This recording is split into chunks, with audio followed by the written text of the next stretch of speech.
In 1997, the CIA gave their highest civilian honor to a woman who had already been spying against them for 12 years. She stood up, walked to the front of the room, accepted the award with a straight face, shook the CIA director's hand, and nobody in that room had the faintest idea. Her name was Ana Montes. She was the Defense Intelligence Agency's top analyst on Cuba, the single person the CIA, the Pentagon, and the White House called when they needed to understand what was happening on the island. She was also Cuba's most valuable spy inside the United States government, and she had been since day one. This is the complete story, and I promise you, by the end of this, you'll understand why the FBI almost missed her entirely. Ana Montes grew up as the daughter of a U.S. Army doctor, brilliant student, Johns Hopkins master's degree in international studies. By the time she was at graduate school in the early 80s, she was openly, loudly furious about American foreign policy in Latin America. That anger is what a Cuban intelligence officer noticed. The approach was simple. No money, no blackmail, just, "You already believe what we believe. Help us." She said yes. Then she made a decision that still stuns me every time I think about it. If she was going to do this, she needed to be somewhere that actually mattered. So she applied for a job at the Defense Intelligence Agency, the DIA, the organization that produces military intelligence for the entire U.S. Department of Defense. She passed every check. There was no polygraph requirement at the DIA at the time. FBI Special Agent Peter Lapp, the man who eventually arrested her, put it this way. So Ana Montes was already a full-fledged Cuban spy from the moment that she set foot inside the Defense Intelligence Agency. She walked in fully recruited, day one. Only went to DIA for the purpose of spying for the Cubans. And when you think about... Before we continue, I want to ask you something, and I actually want you to answer in the comments. Do you think Ana Montes was a traitor or someone who followed their conscience? I'm not going to tell you what to think. But stay with me, because by the end, you'll have everything you need to decide. For 16 years, Ana Montes had a routine nobody suspected. During the day, model employee, she rose until she became the DIA's definitive voice on Cuba. Colleagues called her the Queen of Cuba. When the CIA needed a briefing, they called Ana. When the White House needed an assessment, they called Ana. At night, she worked for the other side, and here's what made her almost impossible to catch. She never took a single document home, not one page, not one file. Everything was in her head. She memorized classified information during the day, typed it up at home on a Toshiba laptop that was never connected to the internet, encrypted everything onto floppy disks, received instructions 3 nights a week via shortwave radio from Havana. Strings of numbers she'd decode, write on water-soluble paper, then destroy. Met her handlers face-to-face only during overseas vacations. The damage she caused is partially still classified. What we know, roughly 450 American intelligence officials exposed. 4 undercover CIA officers inside Cuba burned. Their lives at risk. One of the most costly classified satellite programs in U.S. history compromised, and detailed military vulnerability information shared with Havana, which almost certainly passed it on to Russia and North Korea. And in 1997, right in the middle of all of it, the CIA gave her that award.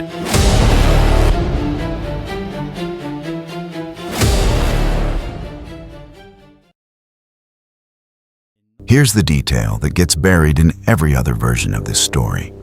Ana's younger sister, Lucy, born 16 months later in the same Army hospital, also chose federal law enforcement.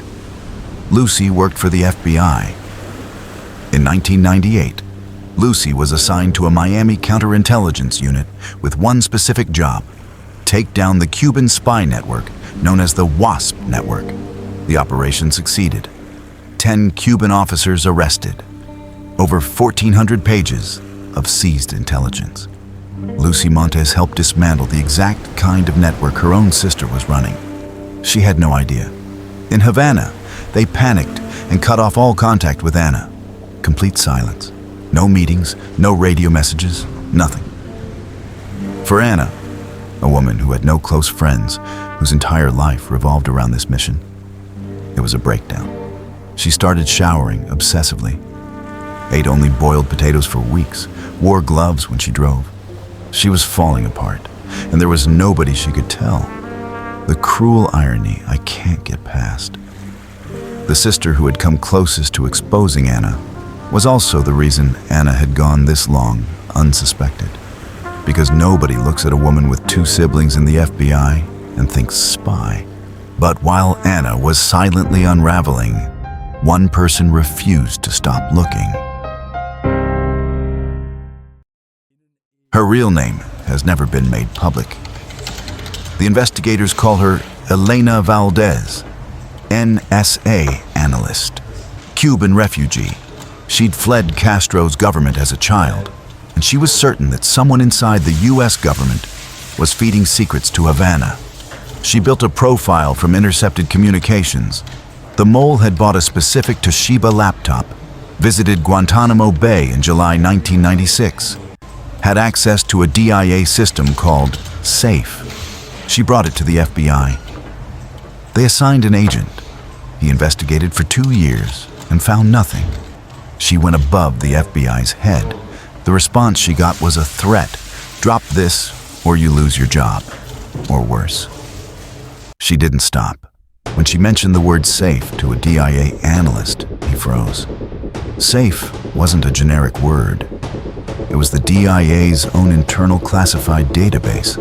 The mole was inside the DIA. They pulled travel records for Guantanamo, July 1996. About 100 names. One of them was Ana Montes. They brought it to the FBI agent on the case. His response: I've got no reason to believe the person I'm looking for is a female. She didn't fit the profile of a typical spy. No, being a woman is incredibly unique, so it doesn't fit that typical what we would look for in a spy, which is mostly men. One more connection. The mole's profile mentioned initials WD. Anna had once casually mentioned she worked with William Dirty, the FBI's chief of counterintelligence. The FBI finally opened a formal investigation. Codename Blue Wren. The FBI watched Anna for a year. Payphones, prepaid cards bought with cash, pager numbers linked to Cuban intelligence. In May 2001, they broke into her apartment, found the Toshiba laptop, copied the hard drive, evidence she'd burned an undercover CIA officer in Cuba. They still needed her floppy disks.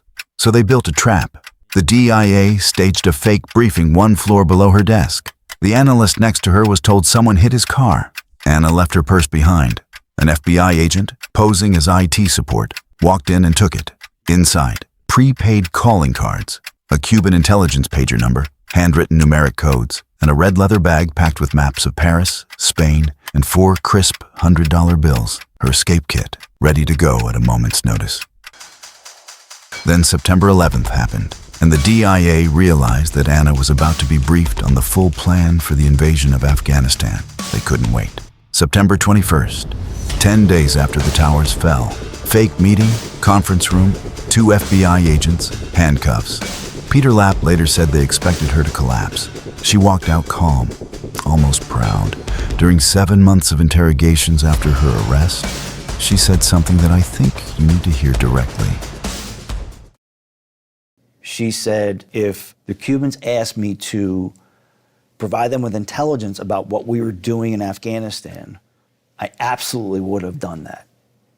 And if men and women were killed as a result of my intelligence in Afghanistan, she told us that's the risk that they took. October 2002. Anna stood before a federal judge, unapologetic. She read a 5-minute statement explaining that she had obeyed her conscience, not the law, that U.S. policy toward Cuba was cruel, and she felt morally obligated to help. The judge gave her 25 years, not to a low-security facility, to a high-security federal medical center in Texas, housing violent criminals, an al-Qaeda operative, a woman who had murdered a pregnant mother. Anna ate alone, isolated. She later called it a psychological hell. From inside that cell, she wrote her sister Lucy a letter, not to apologize, to suggest Lucy see a therapist for her rage toward their mother. Lucy wrote back, You should know you ruined Mom's life. Every morning she wakes up devastated. Every night she goes to bed thinking the same thing. I've heard her cry because of you. You betrayed your family. You betrayed all your friends. There is no forgiveness for what you did. You are a coward. Why did you really do it? Because it made you feel powerful. Yes, Anna, you wanted to feel powerful. You're no altruist. Ana Montes was released January 8th, 2023, having served just over 20 years. She lives in Puerto Rico now. She has never publicly apologized. In some circles there, she's celebrated as a hero. The detail I can't stop thinking about is Elena Valdez, a Cuban woman who fled the exact government Anna was protecting, who was threatened with termination for doing her job, whose name still can't be used publicly, who will never get an award ceremony, and who is the reason this story has an ending. Ana Montes wasn't caught by a supercomputer. She was caught by someone who refused to be told to drop it. And here's what should keep you up tonight. Do you think there are other Ana Monteses in the government right now? Oh, absolutely. Absolutely. That's chilling. There's no doubt that the Cubans and the Russians and others are still penetrating our government with individuals who are loyal to them and not to us. Subscribe, because next week we're covering something that makes this look almost small. The FBI built a fake phone company, gave it to criminals in over 100 countries, and listened to every conversation for 3 years straight. That's next.